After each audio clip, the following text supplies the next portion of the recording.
হয় প্ৰিয় বন্ধুসকল, মই এই আচমতলী ঘৰত বৰ্তমান উপস্থিত আছোঁ। আৰু আপোনালোকে মোৰ একাউণ্টত যিসকলে 100 টকা 50 টকাকৈ দান কৰিছিল, সেই তাতে আহি মোৰ 3000 টকা জমা হৈছিল। আৰু সেই টকাখিনি আজি মই এই মৃত ব্যক্তি আচমতলীৰ মাকৰ হাতত মই দি আছোঁ। वही तो भैया मालूम है ना आप, वही तो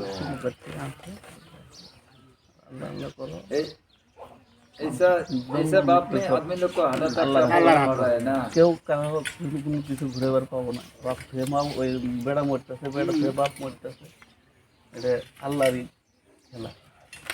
কিন্তু করলেও কোনো লাভ নেই, নিজের শরীরটা নষ্ট করি আমি।